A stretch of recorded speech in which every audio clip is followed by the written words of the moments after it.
Alors, comment est financé ce parcours? En fait, on a eu de la chance et qu'on a essayé de faire simple, c'est-à-dire que le forfait est versé en 2 fois. Une première fois lorsque vous faites le premier entretien et la deuxième moitié, quand vous arrivez à l'entretien numéro 4. Pour faire encore plus simple, on s'est un peu bagarré avec l'URPS pharmacien et la CNAM, mais on a réussi à faire en sorte que les forfaits, ne soient pas découpés avec une partie que vous déclarez d'un côté à la CNAM avec les entretiens conventionnels et le complément à l'article 51. Donc tout est compilé et c'est pour ça que du coup on a suivi en fait, les les forfaits, nationaux. Donc c'est pour ça que vous avez, 50 forfaits différents. Alors je vais les expliquer. Donc le patient sous thérapie orale avec la consultation à l'hôpital, donc vous retrouvez un forfait de 155 €. Si vous tombez sur un patient, qui a une hormonothérapie, c'est le même principe, que pour, les entretiens conventionnels.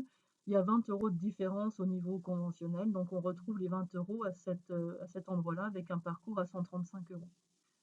Si vous avez, un établissement qui, pour une quelconque raison, n'a pas eu la possibilité d'avoir le passage d'un pharmacien hospitalier auprès du patient, vous pouvez être amené à faire cette première consultation qui est indemnisée à une hauteur de 48 € et ce qui fait que vous retrouvez un forfait à 203 € avec toujours les 20 € de différence si c'est une hormonothérapie. Donc ça, c'est une possibilité qu'on l'on a laissée, sachant qu'il y a déjà un de vos confrères en ville qui a dégainé un peu plus vite que le pharmacien hospitalier et qui a fait cette consultation. Et voilà, donc c'est une possibilité. On trouvait que c'était intéressant avec L'objectif qui a toujours l'association été l'objectif de de faire l'expérimentation, c'est effectivement de se voilà, servir de toutes les une forces petite du interaction avec territoire le et pharmacien hospitalier finalement amener les mêmes en chances de amont et prise qui en vous soin de dire chaque patient. qu'il y a Donc un on peut manuel effectivement thérapeutique comprendre qu'en pour fonction prendre de en charge le patient. d'éléments ou de Et, contraintes, il ne puisse pas y avoir de primo consultation à l'hôpital, et ben, le patient pourra le faire auprès de son pharmacien d'officine.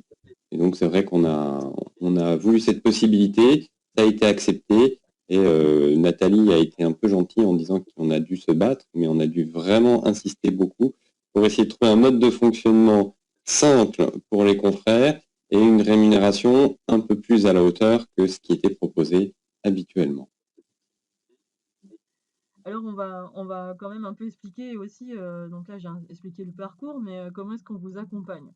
Donc on a un petit peu dévoilé la partie formation que de personnes qui sont là ce soir ont déjà pu suivre en mode présentiel. Donc là on s'est adapté, c'est-à-dire aux nouvelles conditions d'exercice et de formation en rebasculant tout en e-learning.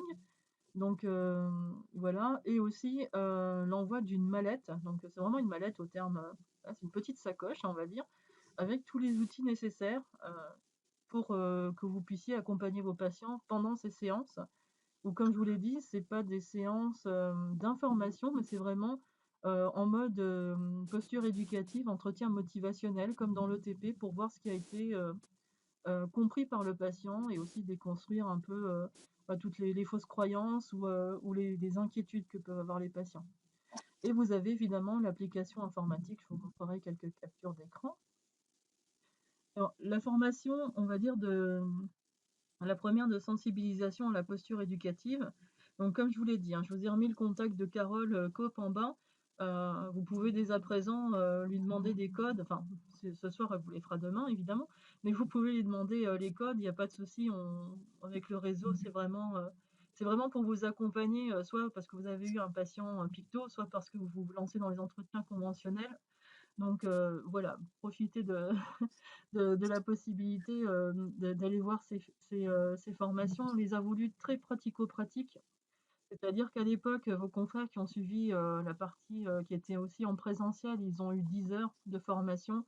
Là, on est descendu à 5 heures de formation en étant beaucoup plus dans le pratique, en vous donnant beaucoup de conseils. Il y a pas mal de vidéos avec vos confrères qui sont mis soit dans des postures de patients, soit des postures de pharmaciens d'officine, avec un débrief par un professionnel de l'ETP qui vous donne énormément de trucs et astuces pour décoincer les situations qui peuvent être compliquées des fois avec les patients, surtout quand on est sur de la cancéro, on est sur des réannonces, hein. Souvent, c'est rare qu'il y ait des thérapies orales. Vous savez, elles sont destinées aux des patients qui ont des formes métastatiques. Et c'est très rare qu'on arrive sur des métastatiques d'emblée, donc c'est des patients qui ont toute une histoire derrière. Et ça peut être des moments compliqués, et en plus on vous met dans la situation d'être en face à face avec le patient à ce moment-là. Donc on vous donne pas mal de trucs et astuces pour les moments un peu compliqués à passer avec le patient, voire les aidants, pour animer ces entretiens. On va aussi vous proposer, pour ceux qui ont déjà des patients ou qui ont eu des patients picto, des séances de visio. Donc ça y est, on s'est calé. C'est-à-dire qu'une fois par mois, on vous proposera un temps d'échange avec un professionnel de l'ETP, un professionnel de la cancéro, pour ceux qui sont en plein dans les parcours picto, pour que vous puissiez remonter vos difficultés ou partager des expériences avec vos confrères et ces deux professionnels qui répondront vraiment sur la partie ou posture éducative ou cancérologie pour vous aider. Voilà sur cette formation de sensibilisation. La deuxième, c'est la mise à disposition. Alors, on l'appelait formation, mais il n'y a pas d'évaluation ni dans l'une ni dans l'autre, hein, je vous rassure, il n'y a pas d'examen.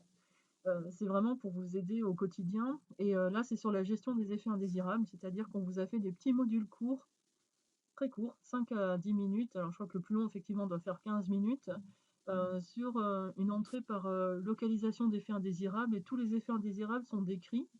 Donc vous allez trouver une diapo sur la description, une ou deux diapos sur le grading, donc parce que c'est important vis-à-vis de vos confrères hospitaliers que vous puissiez dire si c'est un grade 1, 2, 3, on n'espère pas 4, hein, mais de pouvoir voilà, leur expliquer exactement à quel stade le patient est, et sachant qu'à partir d'un grade 2, c'est au minimum le médecin traitant, voire de nouveau retour à l'hôpital pour adapter les posologies. Vous avez ensuite une partie prévention, donc qui est assez importante aussi dans ces cours, et la prise en charge thérapeutique par le grading pour que vous soyez au courant de ce qui se passe, de ce qui peut se faire pour les grades 1 directement en ville, et à partir du grade, on va dire, grade 2 bien, bien marqué, on est sur une prise en charge médecin traitant oncologue.